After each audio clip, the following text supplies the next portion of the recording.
Hello students, kinetic theory of gases and radiation मधलं last lecture की ज्यामध्ये आपण पाहणार आहोत 5 न्यूमेरिकल.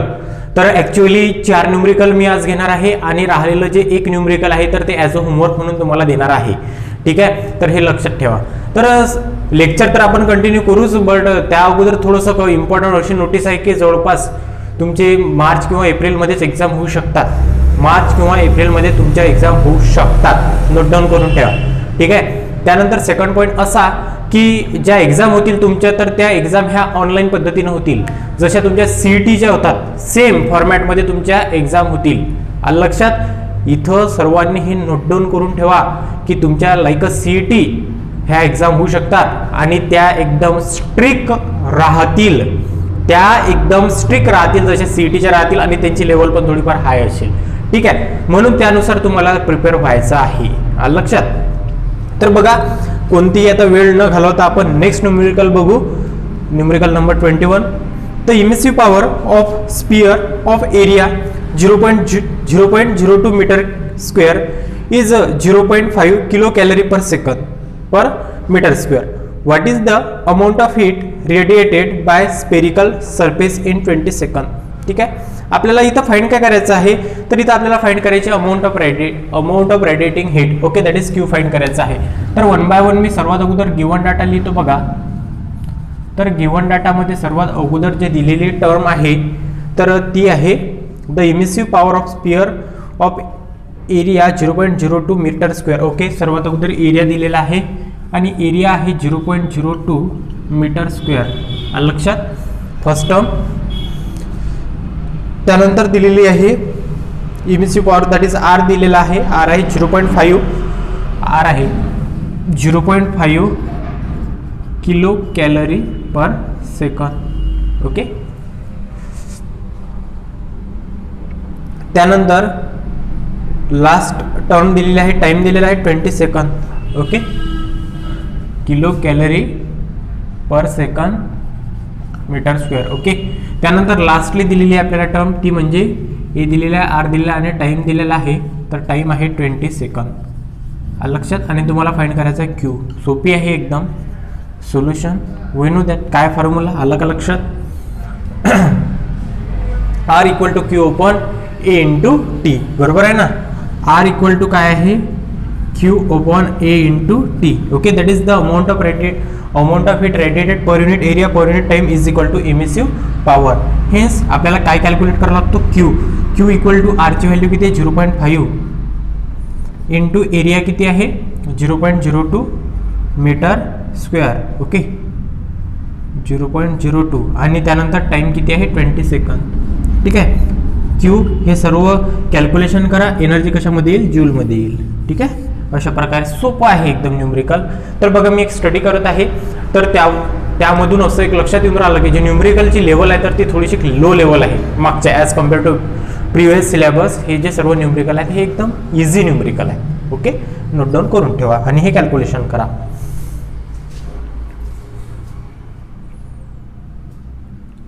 झालं? ठीक आहे, आता बघू आपलं नेक्स्ट न्यूमेरिकल नंबर 22. ओके, थोडेसे जर तुमचे फॉर्म्युले वगैरे जर लक्षात आहेत तर तुम्हाला हे लर्न करण्यासाठी एकदम इझी जाते. ठीक आहे, नेक्स्ट लेक्चरपासून आपण नवीन युनिट स्टार्ट करणार आहोत. बघा, नेक्स्ट न्यूमेरिकल काय आहे?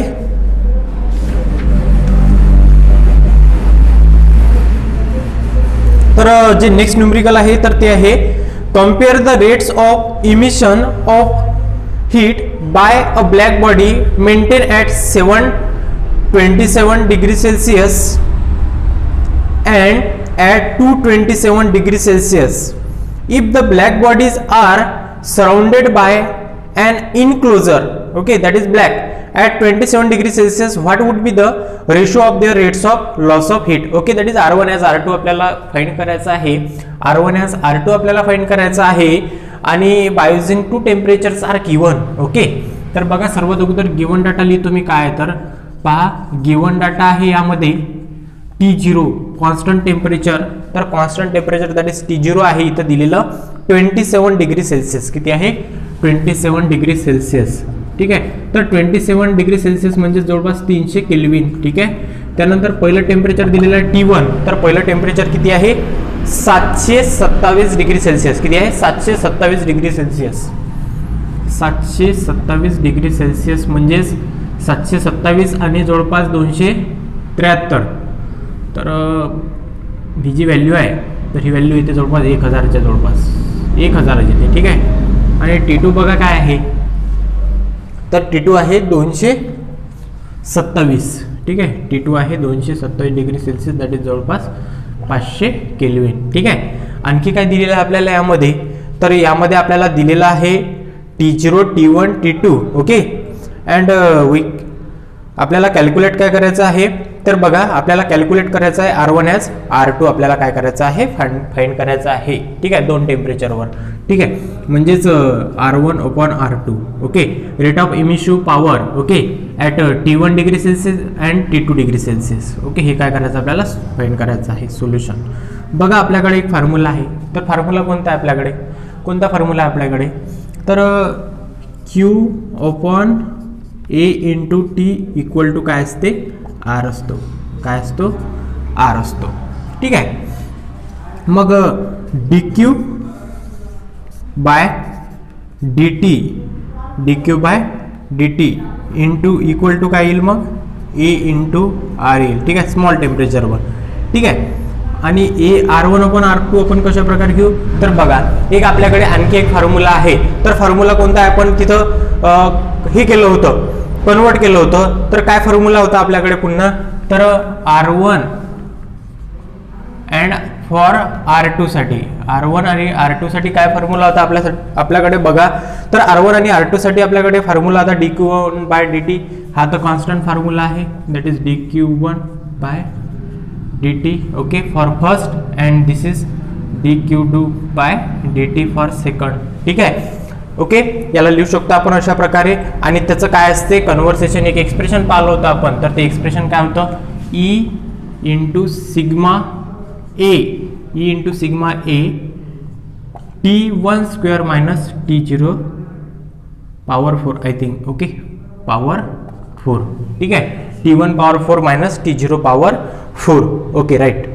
तर आणि सेकंडसाठी काय करायचं, सेकंडसाठी पुन्हा E sigma A T2 power 4 minus T0 power 4. हे जे T0 आहेत हे टेम्परेचर काय तिथं कॉन्स्टंट आहे. आपल्याला काय फाइंड करायचं आहे R1 ॲज R2. ठीक आहे. R1 as R2 equal to काय येईल मग बघा E sigma A upon E sigma A T1 power 4 minus T0 power 4 upon T2 power 4 minus T0 power 4. ठीक आहे. हे सर्व होऊन जाईल इथं कॅन्सल. काय राहील फक्त R1 upon R2 equal to T1 किती आहे, तर T1 आहे आपल्याकडे 1000 त्याची पॉवर 4 मायनस T0 किती आहे, T0 आहे इथं बघा 300 त्याची पॉवर पुन्हा 4 डिवायडेड बाय T2 किती आहे 500 त्याची पॉवर 4 मायनस 300 पॉवर 4. ठीक आहे. हे कॅल्क्युलेशन करून घ्या, तुम्हाला कशाची व्हॅल्यू मिळून जाईल, तुम्हाला पुन्हा या R1 ॲज R2 ची घ्या करून आणि व्यवस्थितरित्या त्याचं काय करसाल कॅल्क्युलेशन करसाल.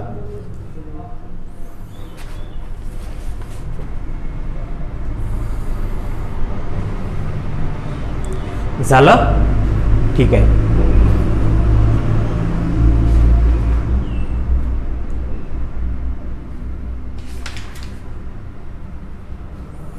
ओके. तर नेक्स्ट बघा, आता नेक्स्ट घेतो मी 21, 22 त्यानंतर 23 नंबरचा प्रॉब्लेम.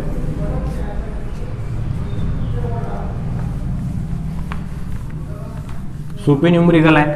जर फॉर्म्युले वगैरे जर व्यवस्थित लर्न असले तर इझी जातात हे सर्व सॉल्व करायला न्यूमरिकल.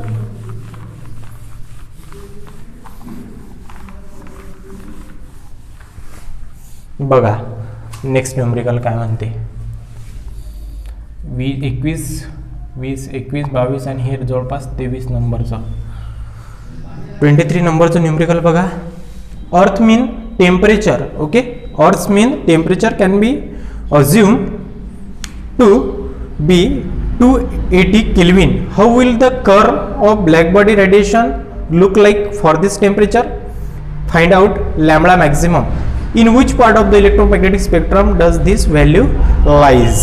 Okay, तर बघा त्यांनी असं म्हटलेलं आहे की earth mean temperature can be assume to be 280 Kelvin. Okay, अर्थचं जे टेम्परेचर जवळपास ते 280 केल्विन कन्सिडर केल्या जाते.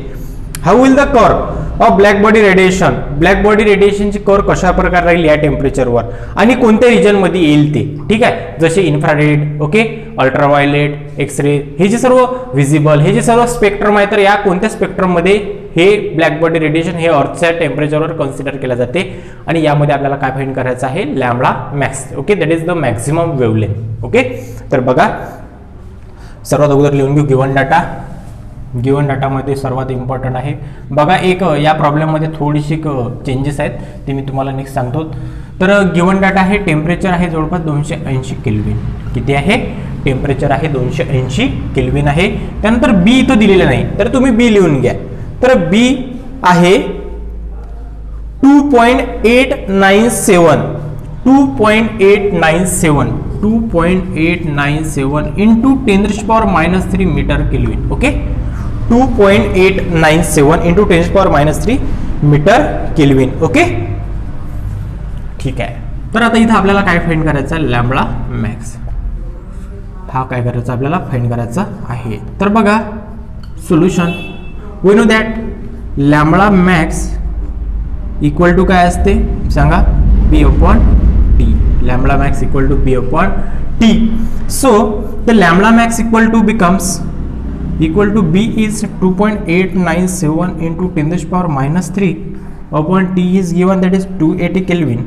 ठीक आहे, ज्यावेळेस तुम्ही हे कॅल्क्युलेशन करसाल तर त्यावेळेस जी व्हॅल्यू आहे तर ती अप्रॉक्सिमेटली येईल 1.035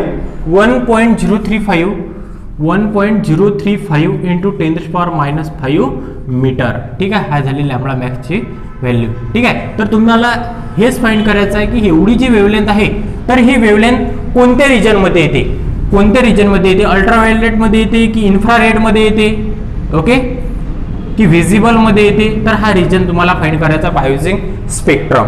ओके, एवढं साधा आणि सोपं आहे की मायक्रोवेव्ह रिजन मध्ये येते, कोणत्या रिजन मध्ये येते. ठीक आहे, तर ठीक आहे, जाऊ द्या. मी तुम्हाला सांगतो की ही जी व्हॅल्यू आहे, एवढी जी वेव्हलेंथ आहे तर ही कशामध्ये येते, मायक्रोवेव्ह रिजन मध्ये येते. कशामध्ये येते, मायक्रोवेव्ह रिजन मध्ये. लक्षात, ठीक आहे. अशा प्रकारे हे न्यूमरिकल होतं आपलं, लिहून घ्या. त्यानंतर बघू आपण आपलं नेक्स्ट न्यूमरिकल म्हणजे लास्ट न्यूमरिकल.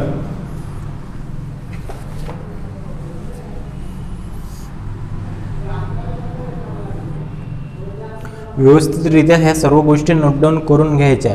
आलं लक्षात.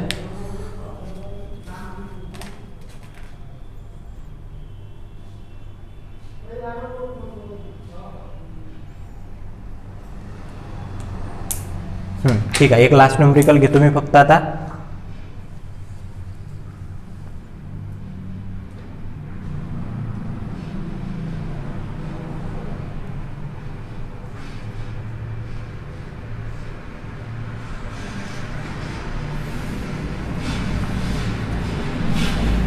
ओके, करतो इरेज.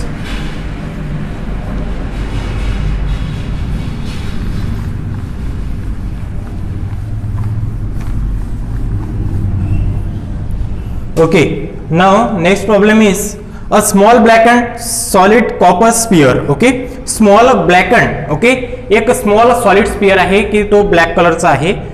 ऑफ रेडियस, की त्याची रेडियस आहे 2.5 centimetre. Is placed, okay, is placed in evacuated chamber. Okay, evacuated chamber म्हणजेच काय की त्यामध्ये कोणत्याच प्रकारचं एन्व्हायरमेंट नसेल. The temperature of the chamber is maintain at 100 degree Celsius. The temperature is maintained, that is constant temperature. हे कसं temperature आहे, कॉन्स्टंट टेम्परेचर आहे. आलं लक्षात, is maintained at constant temperature. Okay, that is 100 degree Celsius. At what rate energy must be supplied to copper sphere to maintain its temperature at 110 degree Celsius. Okay, म्हणजे T1 आहे हा. Okay, 110 degree Celsius. Take Stephan constant, that is sigma b 5.67 into 10⁻⁸ joule per second inverse meter square Kelvin power 4, and treat the sphere as black body. Okay, तर बघा आता इथं आपल्याला पुन्हा find करायचा dq/dt फाइंड करायचा आहे. सर्वात अगोदर लिहून घेऊ आपण गिवन डाटा काय काय. ठीक आहे, तर बघा गिवन डाटा याच्यामध्ये दिलेला आहे r. ओके, त्या स्पियरची रेडियस आहे 2.5 centimetre. Okay, that is 2.5 into 10⁻² metre second आहे. T0 that is constant temperature maintain झालेला आहे 100 degree Celsius. Okay, that is 100 degree Celsius, that is 100 plus 273 that is 373 kelvin. T1 आहे 110 kelvin, 110 degree Celsius. ठीक आहे, 110 degree Celsius. Okay, that is 273 373 384 kelvin. Okay, त्यानंतर sigma दिलेला आहे. Sigma किती आहे 5.67 into 10⁻⁸. Okay, into 10⁻⁸. Okay, joule per second metre square kelvin power 4. Okay, ज्यावेळेस पर नसेल त्यावेळेस हे पॉवर काय होऊन जातील, मायनस होऊन जातील. ठीक आहे, इथे आपल्याला फाइंड काय करायचं dq/dt फाइंड करायचा आहे. ठीक आहे, तर बघा आपल्याकडे एक फॉर्म्युला आहे की dq/dt मागच्या ज्याच्यामध्ये पाहिला आपण dq/dt equal to sigma a into T1 power 4 minus T1 नाही घेतला, T घेतला तरी चालते इथं. ठीक आहे, इथं T पण घेतला तरी चालते कारण की एकच इथं T आहे, T0 पॉवर 4. ठीक आहे, सर्वात अगोदर एरिया फाइंड करून घ्यायचा. Area of the sphere is 4πr². ठीक आहे, इथं हे एरिया फाइंड करून घ्यायचा. एरिया फाइंड केल्यानंतर काय येईल बघा 4 इंटू पाय आहे 3.14 into r² that is 2.5 into 10⁻⁻² त्याचा स्क्वेअर. ठीक आहे, याचे काहीतरी व्हॅल्यू येईल specific area that is in metre स्क्वेअरमध्ये येऊन जाईल. कॅल्क्युलेशन व्यवस्थित घरी करून घ्यायचा. आलं लक्षात? हां, त्यानंतर dq/dt मध्ये ह्या सर्व व्हॅल्यू मग पुट करायच्या. dq/dt मध्ये ह्या व्हॅल्यू पुट करायच्या. सिग्माची आहे, एरियाची इकडून मिळेल, T आहे आणि T0 पॉवर 4 पण आहे. ठीक आहे, तर अशा प्रकारे हे लास्ट न्यूमरिकल होतं. आणि जे लास्ट न्यूमरिकल आहे, ठीक आहे, तर ते last numerical as a homework म्हणून तुम्ही सॉल्व्ह करायचं. त्यामध्ये जर काही हिंट वगैरे पाहिजे असेल, समजत नसेल तर मला विचारायचं. ठीक आहे, तर बघा स्टुडंट, नेक्स्ट लेक्चरमध्ये राहील टेस्ट आपली, व्यवस्थितरित्या टेस्ट सॉल्व्ह कर जा. ठीक आहे, तर अशा प्रकारे आपलं हे युनिट इथं समाप्त झालं. नेक्स्ट युनिट करू आपण पुढच्या लेक्चरपासून स्टार्ट. ठीक आहे, थँक्यू.